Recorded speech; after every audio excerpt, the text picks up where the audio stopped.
So on Monday, we hosted Timothy Kariuki, who was a candidate in the just concluded Olkalau by-election, running on the People's Renaissance, it's called People's Renaissance Movement Party.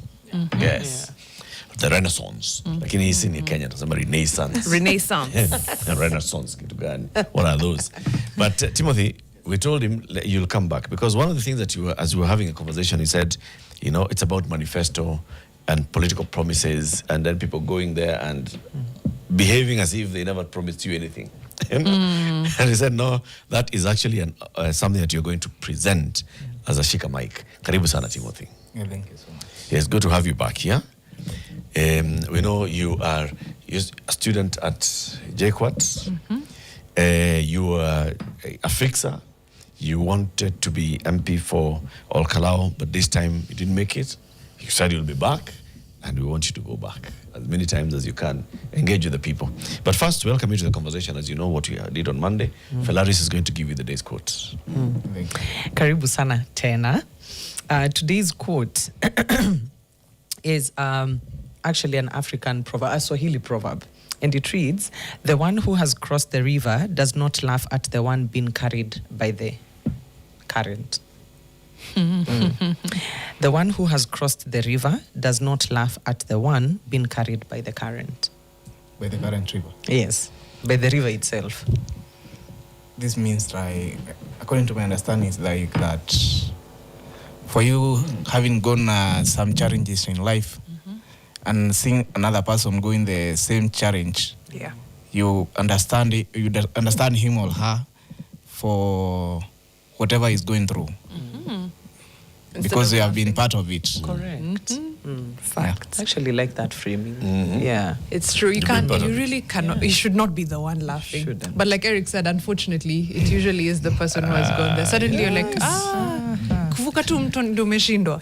Which is crazy. Mimi najua men. Hiki tunataka mpango, my friend. Sasa tunaingiza tu miguu yote kwa mto.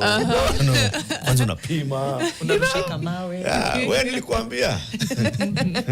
Sasa umebebwa. Pole sana. Timothy? Yes. So when you came last time, you said people should be held accountable for the promises that they make during campaigns. Yes. And especially if the people believe them to the extent of electing them to that office. Now, here we are. We want to give you the shika mic. You're going to run us through that whole idea of what you're proposing, why you're proposing it, how we can ensure that it is operationalized.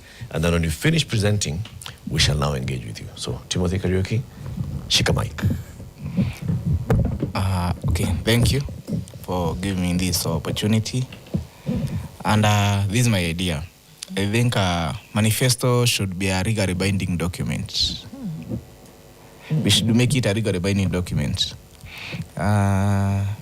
Like if you know the river, every elected leader should sign a public measurable manifesto contract. Whether in a MCA, MP, governor, women rep, president, and failure to deliver at least 80% of your promises reads to one, you are disqualified by the IEBC from vying future election. Second, civil liability and legal action because of lying to the citizens. Yeah. And the reason I see we should, this should, will, in a way, enhance the readership. Because at the end of the day, leadership should be all about accountability and not excuses. One, this will restore accountability by election should be based on promises that carry consequences. Second, it increases public trust with readers because they will know that the promises that are made during the campaign are not just slogans. They are promises that are going to be delivered. Second, it improves service delivery. Leaders will focus on implementing whatever they promised. And that it strengthens our democracy. because it shifts the campaigns from personality and handouts to service delivery, vision, and measurable targets. Yeah, and we are going to do this by the Parliament will enact a Leadership Performance Act to make sure that leaders are held accountable, and after every 1 year, institutions such as IBC, the Auditor General, and the Control of Budget will engage and upload annual progress of whatever you promised. After 5 years, let's say, like, after 1 year, you have to submit your progress. How far? What have you achieved? And what are you intending to do for that 1 year?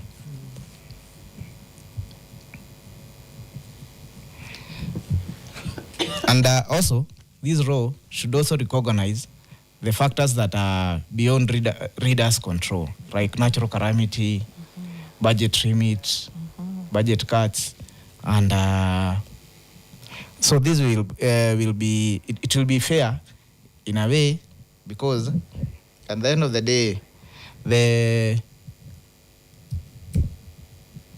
work remains fair and measurable. And then we should, the Parliament should enact another law to constitutionally reform independent funding system for the IPOA, DCI, the institution that will be they will be investigating this manifesto, whether it has been delivered. Because at the end of the day, institutions that investigate power should never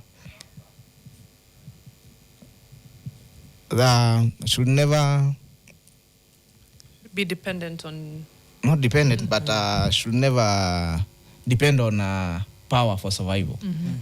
Like, in a way, the Parliament can decide not to fund this institution so as to make sure they compromise their work. So we should have an independent funding system to make sure that we fund this institution apart from the Parliament budget. Yeah. Okay. Let's just say. Thank you, Tim. Timothy Kariuki. Hey, very well said, very well done, very well thought out, actually. First of all, I 100% agree that, this is should not just be word of mouth. It should be a legally binding contract. And you've moved it beyond this. It's a social contract of sorts, but it should be enforceable. Yeah.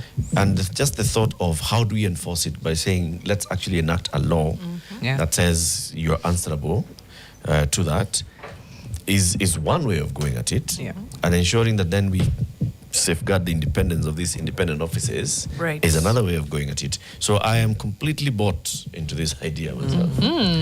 You're on board. It's Where do we sign? Presenting to Kenya. Yes. Let's agree to it.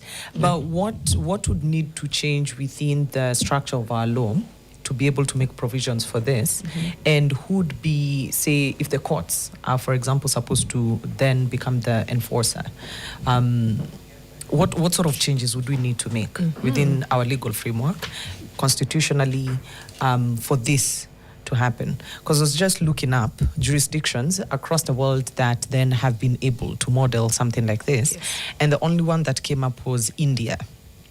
And interestingly, what India have done, they have an election commission that uses a model code of conduct that then requires manifesto promises to be fair, practical, and uphold constitutional values. But it is a regulatory framework, not a legal one. So in comes the aspect of the law. Where would this sit? And then even this one, this is more before, as you're creating a manifesto, that you have guidelines, not so much enforcing that you stick to your manifesto. So it seems the world over, manifestos are promises, word of mouth, like you said. Nitakujengea barabara poa, buwe ngoja. I I think Timothy has even said how to actualize this into law. Yeah, The Leadership Performance Act. Yes. Okay, it's a proper piece of legislation that is saying this is now beyond Leadership and Integrity Act. Leadership and Integrity Act is that you shall act, and they have bastardized that law. Yeah. Leadership Performance Act, where the Auditor General is under control of budget, and the IEBC and others are looking at this is what you promised to do. This is what you're doing. I like that because coming into what Mariam you're saying, the promises that are just empty of any substance. Yeah. Somebody who's campaigning to be a member of parliament shall not come and promise that they are going to build a highway because they will not know that I cannot promise building. Yeah. I can promise representing. Yes. Yeah. I can promise championing. Yeah. I can promise, putting out a motion or demanding statement. Yeah. But I cannot promise building because that's not my job. I'm not in the executive. Yeah. So now it starts crystallizing into what kind of leadership we have. If you're an MCA, what's the extent of your mandate? Yes. If you're a governor, what's the extent of your mandate? So ndio rais anakuja anasema tutajenga barabara. Sawa rais. Lakini MP usikuja ukisema tutajenga barabara. Yeah. As who? Unaona tulikujengea barabara. That's true. I think you should promise anything that is within your jurisdiction. Yes. Like if you look at the manifesto, na mbona mimi hapo na hii idea. Ukiangalia kitu kama the Jubilee Manifesto 2017 na Kenya Kwanza Manifesto 2022. They were very ambitious and things that we bought into. Yeah. And I think if a promise wins your vote, then your performance should determine whether you stand right to seek for another term. Because today that is like Yeah. a quotable. Hiyo tutakuwa tukisha another guest by the way. Tukisema Timothy Kariuki on the 23rd. Yes, 23rd. of July 2026 said, if a promise gets you a vote, then if a promise wins your vote, then performance should determine whether you earn a right to seek for another term. there you go. Because today you cannot come and promise me to build a road 100 kilometer and Hasra fund and Mama Boga and Boda Boda. Then tomorrow you come with another promise. Yet the previous promise you never delivered, and you want me to still believe in you. Yeah. And maybe my way of voting, I vote because of idea and promise, your vision. Then you never delivered your vision. Because as I was telling you, if you look at the Jubilee Manifesto, the Kenya Kwanza Manifesto, the extremely ambitious manifesto, which if they were delivered at least 80%, I think by now we could be at the first world economy. I agree. But they were never delivered even a single, even 20%. But today, now you're being promised about the journey to Singapore.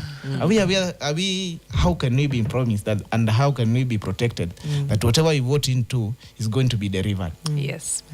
Let me start with, you've said 20% hatujafika of Kenya Kwanza. Well, if you ask Kenya Kwanza people, they might tell you something different. Correct. But you've said if you fail to keep 80% of your promises, IEBC should not clear you for another election. Yes, like for instance, when you are being cleared by the IEBC to contest, Yes. you also submit your manifesto. Like time mimi nilikuwa na vie for member of parliament. Yes. I submitted my education papers, good conduct, na hiyo clearance EACC, KRA.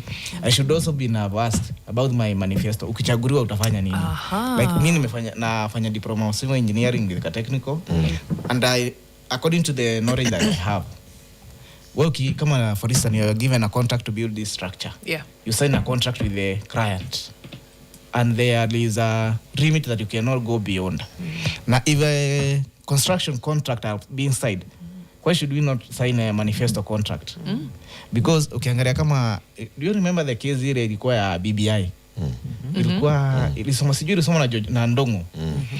He said that the BBI alters some articles, alters the constitution, some articles of the BBI, alters the basic structure doctrine of the constitution. According to my understanding kama anajaribu kusema the articles zenye zinajaribu kubadilishwa, they're the structure that make a constitution itself. It's like the spine of the constitution. So as we kuwa in power, we elected you, And you breaking the manifesto promise, it's like breaking the spine of whatever your promise. You promised. And the reason you are in power. Yes. So breaking this should call for a general election immediately, because usha break the ni kama kuruka diri. We agreed on this, na wewe umekuja umefanya literally different with what we agreed. So a general election immediately. Yes. So lilikuwa nani, how do we quantify 80%? If I fail to meet 80% of my promises, is it if I make 5 promises, I have to meet at least 4 out of 5 of those promises? For example, nikisema nitawaletea maji, nitaleta shule, nitajenga barabara, kila mtu atapata hustler fund, na mboga itakuwa free. If I don't keep the mboga kuwa free, but I do the other 4, that's 80%. Sindio? But then, what if nimefanya kuna nusu amepata mboga, nusu hajapata mboga. Shule nimeanza construction but sijamaliza. Barabara tumemwaga mara. Nilisema tarmac but tumemwaga mara. Unajua hivyo? Just nusu. No, I think kila kitu yenye we promise at least tunafaa kuimisha to 80%. Like you promise barabara each 100 km. You build 80%.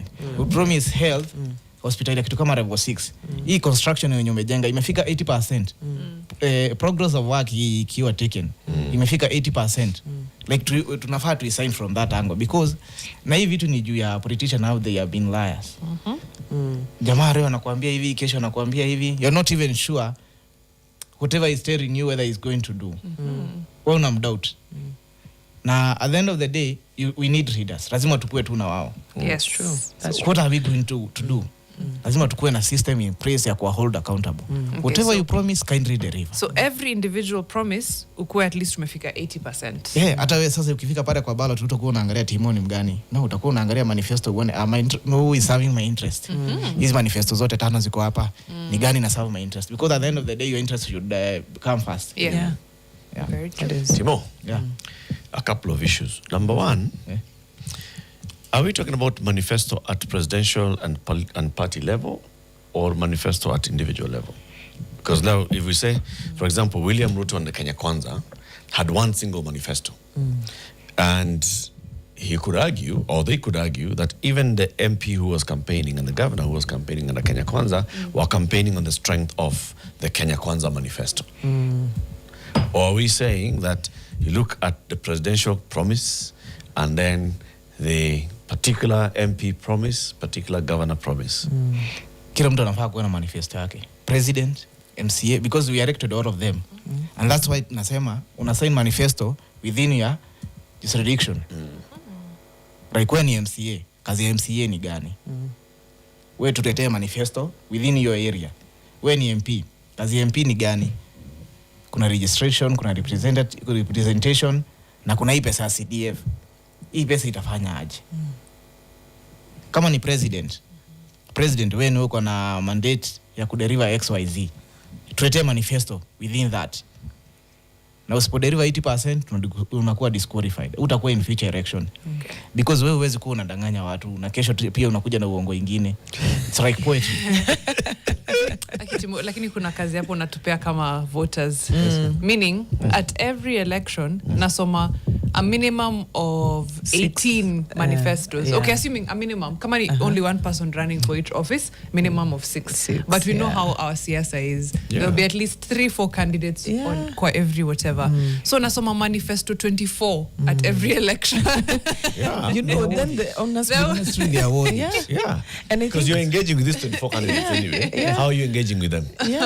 The question would be, when you're engaging with the candidates, on what basis are you engaging with them? I mean, what's a conversation that you're having with these candidates? So ni akuje aseme, mimi ni mko wa Kenya Kwanza. Kenya Kwanza tumesema hivi na hivi na hivi na hivi, but mimi nataka kuwa MCA. At MCA level, I think you can take the overall nini and then say, fit yourself, extract yourself. Extract now and say, this is a broader vision and this is my role in realizing that vision. There's a number of things that I was just thinking about, but we'll get into that after the break. It's 7:30. We are here with Timo Karis from, he was an aspirant in Olkalau, and we'll just be interrogating how manifestos should actually be legally binding documents. Stick around, we'll be right back. Timothy Kariuki, a civil engineering student and a candidate in the just concluded by-election in All Kalau, is our guest today, shaking the mic and saying manifestos should be legally binding documents. And he says, you know what we need to do is even start by enacting a law called the Leadership Performance Act that says what you promise the people, you're accountable to the people on exactly those promises. And then requiring the Auditor General, other institutions to actually audit the implementation of your manifesto, requiring the leaders to go back to the electorate every year with a report card. I promised this, I am delivering this to this extent, I am facing these challenges to this extent. Yes. Okay, and the law should also recognize that, well, there may be things that are beyond a leader's specific gambit. For example, budget cuts. Yeah. Or you've gone into parliament and you've negotiated and found, parliament has rejected your bill. What happens to those things? So recognize some of those things. But ultimately, you should be coming back to the people with a state of the office address. Yeah. Yearly progress This report. is what I asked you, this is what I delivered. Fixers are agreeing to some extent with what Timo is saying. Jackman Badman says, failing to meet your manifesto 70% should make you non-electable. And that's exactly what Timo is saying. But you're saying 80%, you're being a bit generous. 80%. If you have not delivered up to 80%, IEBC should not clear you for the next election. Bibi Usuni says, ideally, a party candidate should not make any promises contrary to the party manifesto. So Wananchi as voters need to know the manifesto of the party of their choice. Equally, these manifestos need to align to Vision 2030 as required by the Political Parties Act. Therefore, what we have been hearing from politicians is consistent with party ideology, not the manifesto. Check these out. All right. Jenga Njogu says, brilliant idea. In fact, if this idea passes, it means UDM, which campaigned under Azimio banner, would have been bidded to stick with Azimio. Yes. Okay? Not the way that they just crossed post-election. Mbogwa does not believe this story. He says, manifesto is my food. A promise is a promise to a fool. Says that's a Jamaican saying. Bakari Sanya, voters acting as recruitment panel to vet political candidates' past performance and manifesto is ineffective. Perhaps we should vote for political parties, like in South Africa. So you vote for the party because the party has come with the manifesto. Right. Then the party then picks their people to sit in the various implement. offices. Like It's they a do in sound SA. approach. It's called proportional representation. Yes. Well, Vote for the party, then the party says this party wins, it has this number of seats.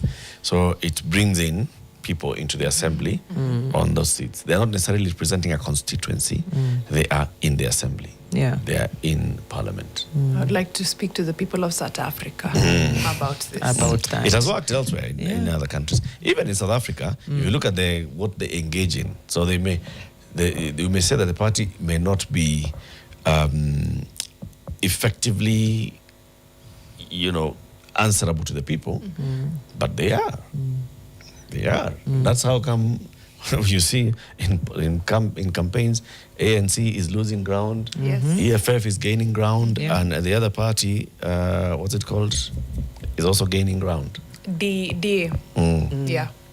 Okay. DA. But sasa, our country, do seats belong to the electorate or to the political parties? Seats belong to the electorate. Yes. No, they belong to the political parties. Because today, if the political party dismisses you from being a member, you lose your seat. And maybe the political party suspended you because of a bill that your electorate did not like. Like the finance bill we had. Yes. Kama ungetumwa na wananchi wako, waambie don't go and vote for that bill. But according to the Political Party Act, you should be loyal to the party. Mnaenda kwa boardroom kwanza, mna agree as a party whatever you're going to vote on. But we electorate wakwambia no, don't vote for this bill. Right. We don't want it. So which carries more weight, the electorate or the political parties? political And party. that's a very valid... So we should also have another role that inapreciates hii decision back to wananchi. Because wewe huwezi niambia leo nikuje nikuombe kura yako, tuongee na wewe univotie because of whatever I promised to deliver, then the political parties is against you. At the end of the day, readers will decide to kuvote on the interest of the political party. Because wewe pia ni binadamu. Unahitaji kuretain kazi. Na leo hii kama Uruba venye alikuwa suspended by the UDA.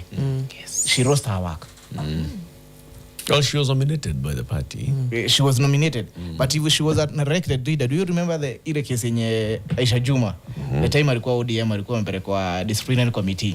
She was to be suspended by the ODM. Yes. She could lose that seat. Yes. Now maybe whatever she was doing to the interest of the common mwananchi. So at least that point, Yeah. nakuwa left away. I see your a very point. valid point. I can see an answer to that. Okay. If at any point you as a leader are then in conflict with the leadership of the party, you can exit the party. Okay? Yes. And when you leave the party, then that necessitates a by-election. If you are popular with the people, you can run again as an independent and you'll go back to parliament. This is an That's expensive true. affair, right? Yeah. For the taxpayer. Yeah, I mean, it's for all. It's For the for all. taxpayer, it's Candidate and expensive. It's for all. Even the candidates, it's expensive. Yes. Even the political party, it's expensive. Okay. But over time, now the political party knows this person is popular on the ground. So there's what they're saying. Let's not clash with them. Yeah. Or Would you we as- rather lose this seat or send a message? Send a strong message. Yeah. And it also gives the people back their power. I was going to go back to what the Constitution actually says, that all sovereign power belongs to the people. So to the point at which now political parties have gotten to carry that much weight, and the people then have to, come second to the whims of the political parties, you raise a very important point. On the manifestos, I was just thinking about where the money aspect. So you have people who have very ambitious plans, says I'm going to do ABCD within 5 years, and the costing of that and how this manifesto makes its way to IEBC and it's made public for the electorate to engage with it, what certifications maybe that manifesto needs to go through. Is it ISPAC that then, for example, has to look at it and say, you know what, we've looked at this, we've certified it, and it's possible that these things can be done within 5 years, within this kind of a budget, and then it's passed on. So it's a realistic figure. We are not just fetching figures from the skies. So I'm seeing the institutions that would be involved in the certifying of these manifestos by the time they're making their way to IEBC. I mean, you mentioned the control of, no, but this is after. Because you had mentioned the control of budget, the Attorney General, but those are coming in after, when you've already gotten the seat, right? Yes. Not to verify that the manifesto is possible. This is an interesting one because, should we make sure that we're already dealing with something realistic? I think it's a good idea, but has the system not checked and balanced itself already? In the sense that if I don't do my homework as candidate Mariam and ensure that my manifesto is realistic, can be achieved with this budget, I am still the one who's going to pay at the end of the day when I don't meet this 80%, right? Well, that is true. But tusifike hapo, tusi waste time. Yeah, let's not waste time. Yeah. I think we have institutions that have a realistic picture of what our fiscal realities look like. And if they're passed, if these manifestos are put into those institutions and we say, you see yako ni 10-page document, letter tuangalie, fine, we've certified it, it's possible, move along. Then it proceeds to the IBC. It's just, again, my thinking. Then the manifesto is registered officially. Once it's been costed, it's registered. And then now you have your annual checks. Once you've gotten your elective position, is that you make annual progress reports against that manifesto. And you say, okay, within this first year, and this is either done in Parliament. I think it's only fair that it's done in Parliament. And then by year 5, we already have your 5-year reports. And then we say, okay, 80% of it has been met. Because then if the annual checks are not done, we'll be doing the checks at 5 years. The 80% then you're asking about, Mariam, we can be able to do, every year we are able to tell, are you progressing or are you stalling? Yes. The annual checks, yes. And I think Timo is saying, that's why the audits are happening every year. Yes. Annual checks and annual reports, not just checking, but the person actually coming to report and saying, Yes. this is where I am at. If you think about it, that's the whole idea of having the State of the Nation address by the president every year. Yeah. It's basically an annual report of promises versus delivery. Yeah. And the where we are at as a state, constitutionally and democratically. Now, the costing before the election, you know, it's also a good idea that comes into let's cost it. But also, you see, there are only two things that are costable. It is the executive seats, it's the governor seat, and the Yes, presidency. and the presidency. The Yes. others are representation and legislation and oversight. Yeah. So mtu asikuja hapa kusema ati ataleta hospitali as who As wewe who. wewe MP kazi yako You see, kazi yako.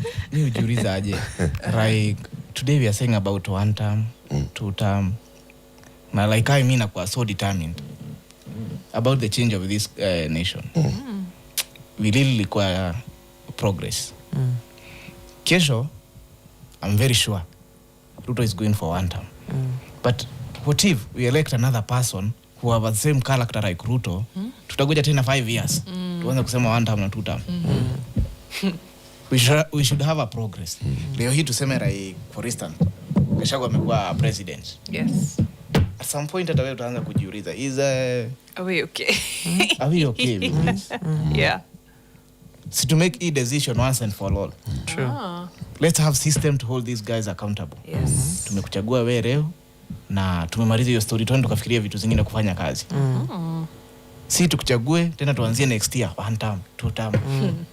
Aya. It will be the order of the day. Tim, Yes. the question here, this is, like we said, brilliant, but I'm looking at having a leadership performance act. To get something like that passed into law, you need those fellas who sit up Parliament Road to sign it into law. Yes. Yeah. Ni mgani wao atasign kitu kama how as many of this opinion say aye. At siku will they show up? Will they show up They too? won't. They will have emergencies all across the country. Ikishindikana tutaenda for a election. Referendum. Referendum. Yes. A wananchi wenyewe vote. citizen initiated referendum. Yes, wao decide basi. Does They our want it or constitution allow for a citizen initiated referendum? It does. Yes, it is. Yeah, Fantastic. for constitutional amendments. For constitutional not amendments. for passing a law. Okay. Haya. Hapo ni kizungumkuti. Because those people on Parliament Road, hakuna kitu wanasign inaitwa Leadership Performance Act. Ukiwaambia, unless we figure out a way to hide it somewhere in some increase of salary, whatever, something, then in the fine print, tuandike hapo, assenting to this law also means that you have assented to the performance Leadership layer, Performance the Act. Leadership Performance Act. We Yeah. have to trick them. There's no You no hide way. it huko ndani. There's no way they're signing that. Unajua like tukimaliza election kama saa hizi venye tumemaliza Karanja by election, I'm very sure kitu kama 80% yuko interested kujua nani MP, nani governor, nani senator. Yako interested tu aende hosi apate kuna dawa, barabara apate ina move vizuri, mtoto wake aende shule asome vizuri. Yes. Like you're not interested to know who is the leadership. As long as we vitu the institution are working, you are very okay with that. Very Yeah. true. But sasa unapata hizo institution as work, but you have a leader. Si tukue tu na institutions zenye zina work vizuri. Na kuwa na hizo institution kuhakikisha watu tumewahold accountable. Na by that I think kwa the 14th parliament that we are going to have, tujaribu tukue na the young people. Like for instance leo tukisema venye nilikuwa naambia about the you cannot register of a policy you do not trust. Mimi mara ya mwisho kuonjeka nilionyeka lini? Labda homa. Unakunywa hapo kitu kama Ginger. Sali. Unakunywa ginger ama aloe vera and you call it a day. But these guys unapata hapo kwa Parliament Road, unapata jamaa ako na diabetic, hypertension, hawezi kubali kusaini hizi vitu. So mi kitu ikikuja nitasaini tu haraka because mi najua tu kitu nahitajige ni aloe vera. Like already available kwa kichaka. So I think we should have young people who are determined for change for this country. Yes, for the last 20 years, hiyo ni kitu mimi nimetumia. Kitemo. You bring up a very... It's a critical matter, guys. It is. And I think, the bigger burden here is on the citizen, the electorate, right? The electorate to, first of all, start accepting that an election is a sacrosanct exercise. This is the one exercise where you are exercising your sovereignty directly. Yeah. by determining to whom you want to delegate some powers on your behalf. Yeah. And if we don't take that seriously at that level, then everything else crumbles. But now, if citizens will start from there and know that this is actually a very, very important exercise, then we'll start by determining what are our needs. So these are our needs. Then we are looking for who fits our needs.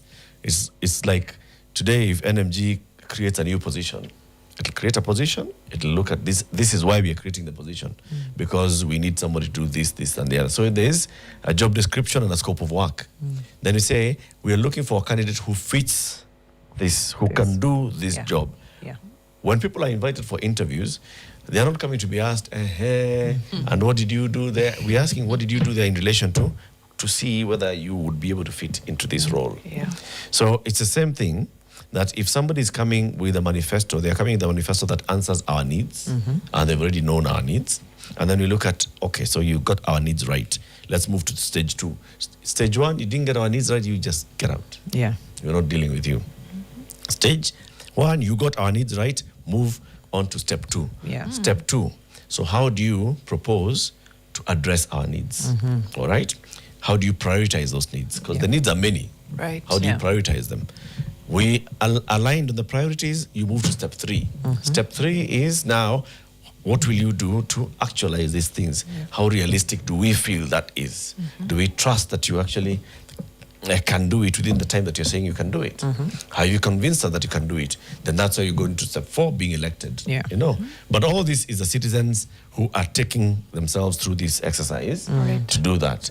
Problem with us is we just jump from step 1 to 4. To the last one. Yeah. This person comes to us, they sound like they understand our needs. They know that, like Olbolosat, people have been wanting to cross the lake or to fish, and we need some boats. Okay, some few people said that becomes a priority. Maybe it's not a priority for everybody in this constituency, but for a few, okay?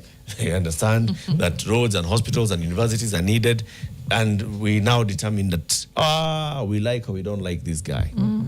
Not based on what we want. You see, like readers, you find someone like this will also help us to have readers who have integrity. Because kama wewe usipodeliver within the 5 years, IBC imeko disqualify, you never buy in the future election. Mimi hatutakuwa na wewe. Story hii kesi ilikuwa ya fertilizer ya Rinturi. In fact, hiyo ndio kitu inibogi na hii government. Because Rinturi ametuletea fake fertilizer hapo. Alafu anaenda parliament, wanasema this guy is clean. You are not aware about this. Yeah. Ile motion of impeachment yenye ililetwa, the members of parliament never showed up. Today, you will hear him vying for a governor, maybe in Embu or let's say Karanja. And knowing very well, this guy is one of the dumbest people we are having. And we elect him again. And we expect him to perform in that county. How? Yes, we can agree at one point, he was not aware, he was not involved in this deal, but he was aware. And when he got that information, what did they do? Nothing. Tuambiane tu kweli, wewe ulijua hii habari. Wakati ulipata habari, ulifanya nini? Because if you are not in that deal, as a person who is integrity na mwenye ana value himself, I think you should resign. Agreed. Yeah, you mwambie, no, I'm not involved in this, and this is beyond me, and I cannot do this. But you retain that seat, ukaenda hadi impeachment, members of parliament wakaboycott hiyo seat, na wengine hawaku show up. Wakaboycott wenye walitoka during the voting time. Now we want also we trust in you. Timo, time in Asia, but a scenario just entered my head. Let me paint a picture for you. It's 2027 or 2032. Tuko na Governor Timo. Ameshinda, manifesto yake ilikuwa murwa sana, budget akapeana, everything. Haya, unajipata na members of county assembly when for some reason unachukia tu Timo. We don't know what's happening. Every day ni impeachment. You're trying to implement your manifesto. Kidogo when the house is sitting, wanataka kuimpeach Timo. Hey, 5 years in Africa, you've done 20% of what you wanted to do. Not because of lack of goodwill or lack of budget, but because you've been fighting impeachment and other things kwa county assembly.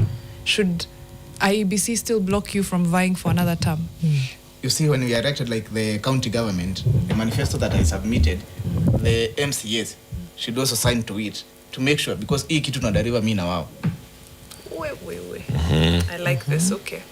Yeah, to go in to deal with them. Isipoachiu 80% hata wao watakuwa. I like it. But sasa The si same to walikuwa na go to- manifesto zao pia. Yes? Si walikuwa na manifesto zao pia. But there are things that go within their jurisdiction. Like the MCA have to sign this so that nifanye. Like the president, kuna some things hawezi fanya without the parliament. Yes. So also members of parliament should sign on to this. Because wewe unaweza amua kuni frustrate. Yeah. Okay. Yeah. There's one of the fixers who's here said on that matter of diabetes and how MPs hawaendangi huko wakiwa wagonjwa, ni zile stress za kufikiria how to retain power. Uliza jicho pevu and seen quite a bit of feedback from our fixers. Then the Kikombe asking, imagine the number of times we would take legal action every time we hear in 6 months time. Hata ingekuenesha in 6 months. Kotini. You know, Kotini. And so many other fixers who are weighing in on this, but it's a brilliant idea that you have, Timo. And, thank you for sharing that. You had layered in another Shikamaik moment. Ni venye tu hatuna wakati. Mambo ya independent funding systems. It's a Shikamaik by itself. Yes. And definitely we'll find time to just have a chat about that. That's been our guest for this hour, Timothy Kariuki. In the next hour, we talk all things AI, ethical use, and safe use of AI. Stick around. We'll be right back.